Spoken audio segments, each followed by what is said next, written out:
Good morning दोस्तों। मुझे पूरी उम्मीद है आप एक अच्छा, बेहतर और सेहतमंद ज़िंदगी जी रहे होंगे। अभी तक हम बात कर रहे हैं कि हमारे एंसेस्टर, हमारे पूर्वज पहले कहाँ तक और कैसी लाइफ जी रहे थे और कैसे कैसे उनकी लाइफ में डेवलपमेंट आना शुरू हुए। यानी कि हमारे पूर्वजों ने क्या क्या खोज की, जिनको करने के बाद उनका जीवन पहले से बेहतर हो गया। आज मैं एक बात बताना चाहता हूँ कि हमने इतिहास को अप्रोक्स 30,000 टू 3,000 BC के दरमियान सुना है और आपको ये आज एहसास होगा कि मैंने जो ये बात अभी बताऊंगा वो क्या है। 30,000 BC में होमोसेपियंस को कोई फ्यूचर प्लानिंग, पास्ट रिग्रेट नहीं था। यानी कि वो होमोसेपियंस आगे क्या करेगा भविष्य में, उसकी उसे ज़्यादा फिक्र नहीं थी। और बीते हुए समय में उसके साथ क्या हो चुका है उसका उसे पछतावा या खुशी नहीं थी। यानी वो प्रेजेंट मोमेंट में था। प्रेजेंट मोमेंट उस सिचुएशन को कहा जाता है जिसमें इंसान ज़िंदगी के मज़े अच्छे से ले सकता है।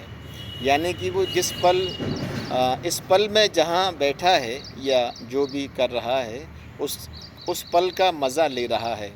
और वहीं इंसान अगर पास्ट और फ्यूचर के चक्कर में पड़ा रहेगा, यानी कि फ्यूचर में क्या होने वाला है ये सोचता रहेगा और पास्ट में जो ख़राब हुआ है उसके बारे में ख़ुद को कोसेगा या रिग्रेट करेगा, तो उसका प्रेजेंट मोमेंट ख़राब हो जाएगा। क्योंकि हमारा माइंड, हमारा जो थॉट है वो रुक नहीं सकता और कोई भी इंसान इस प्रोसेस ऑफ थॉट्स को रोक भी नहीं सकता है, क्योंकि ये खुद ब खुद अपने आप आते रहते हैं। तो 30,000 BC में होमोसेपियंस एक प्रेजेंट मोमेंट में रहकर एक अच्छी लाइफ जी रहा होगा। वहीं 3,000 BC में आकर फ्यूचर प्लानिंग, फ्यूचर के बारे में फ़िक्र और अपने पास्ट के बैड एक्सपीरियंस को याद रखने से उसका प्रेजेंट मोमेंट ख़राब हो जाएगा। अब हम अपनी कहानी पर आते हैं। आज हम डिस्कस करेंगे 4,000 टू 3,000 BC के बीच इंसान क्या कर रहा था। इस एज को कॉपर एज माना जाता है क्योंकि इससे पहले कॉपर की शुरुआत 4,000 BC से लगभग मिड में हो चुकी थी, लेकिन बड़े स्केल पर, बड़े पैमाने पर कॉपर से बर्तन, हथियार और भी चीज़ें खेती के लिए औज़ार बनने लगे थे। तो इस तरह से कॉपर इस समय को कॉपर एज माना जाता है। अब बात करते हैं खान पान की। इंसान ने शिकार अब पूरी तरह से छोड़ दिया है।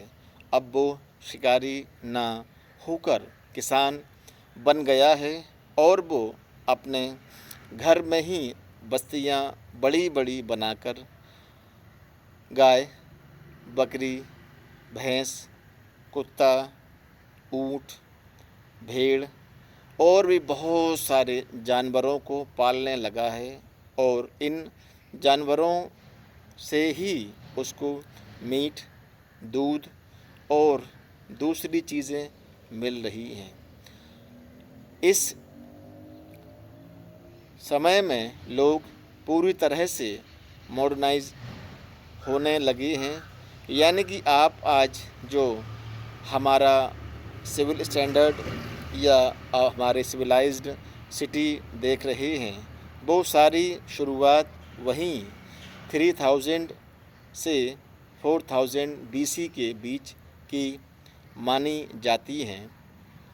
इस दौरान मेसोपोटामिया और सुमेरियन सिविलाइजेशन में उरुक और इरिडू नाम के बहुत बड़े बड़े शहर डेवलप होना शुरू हो गए थे।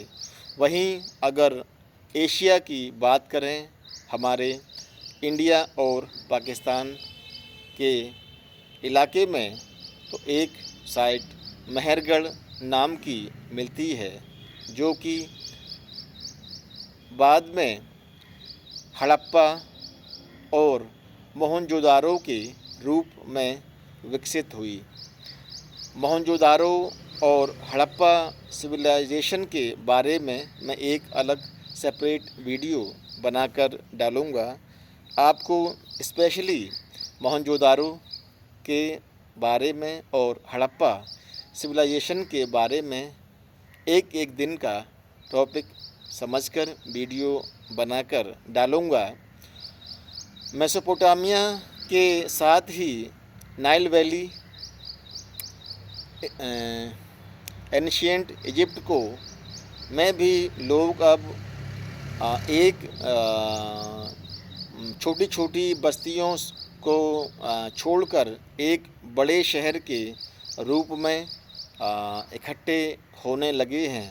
और 3100 BC में नार्मर ने पूरे इजिप्ट को एक कर दिया, यानी कि जो गांव छोटे छोटे बस्तियों के रूप में इंसान रह रहा था, उसको नार्मर ने 3100 BC में एक बड़े शहर के रूप में विकसित कर दिया। और इस तरह से मेसोपोटामिया, सिंधु घाटी सभ्यता और सुमेरियन, नाइल वैली, इस तरह से बहुत सारी और भी जगहों पर सिविलाइजेशन हो रही होंगी।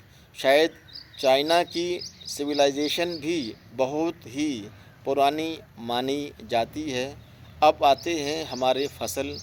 अब हम गेहूँ, जौ, बाजरा के साथ दालों का भी खेती करने लगे हैं। और अब हमने नहरों से सिंचाई करना शुरू कर दिया है। आज जो आप इरिगेशन सिस्टम एग्रीकल्चर के लिए देखते हैं, उसकी शुरुआत 4000 BC से 3000 BC के बीच में ही हो गई थी। और ये ऐसी शुरुआत हुई जो आज भी बदस्तूर जारी है। अब हम आते हैं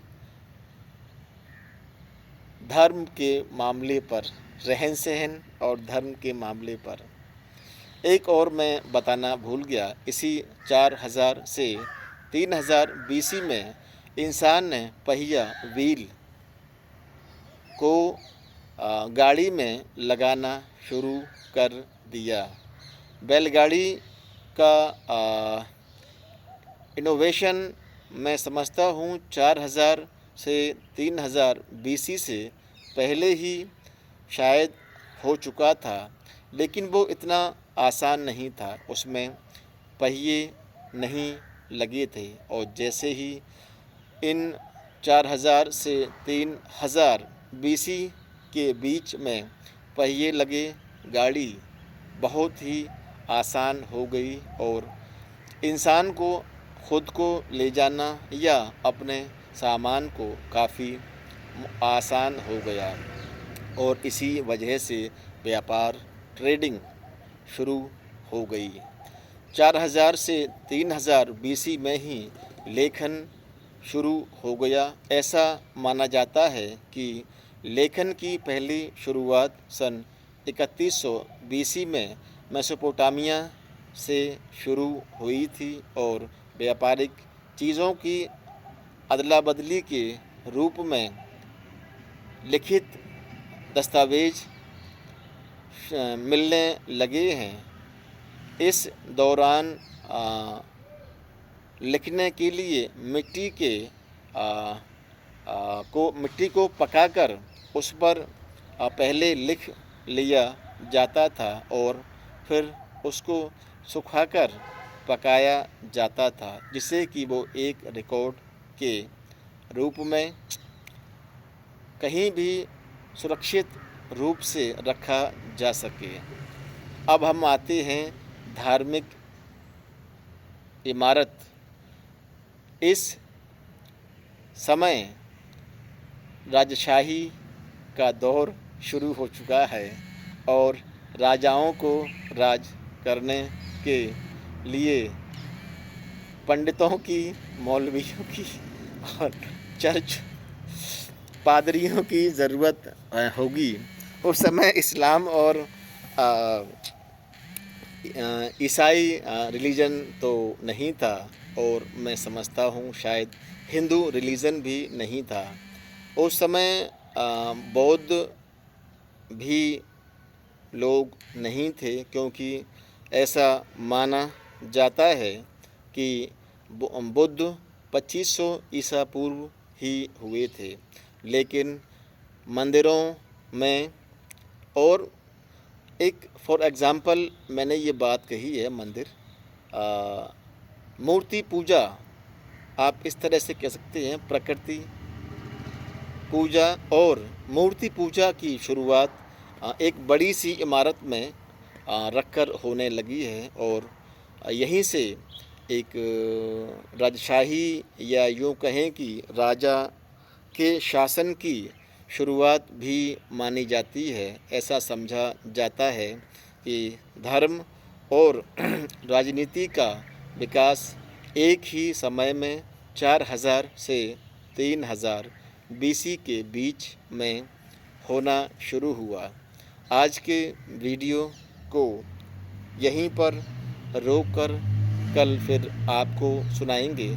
अब मैं सोच रहा हूँ कि टाइम ऑफ पीरियड को, ड्यूरेशन को थोड़ा और कम कर दें, क्योंकि चीज़ें इतनी ज़्यादा तेज़ी से बदल रही हैं और इतने सारे इनोवेशन हो रहे हैं कि उन सभी को 10 से 15 मिनट के वीडियो में बताना इतना आसान नहीं होगा।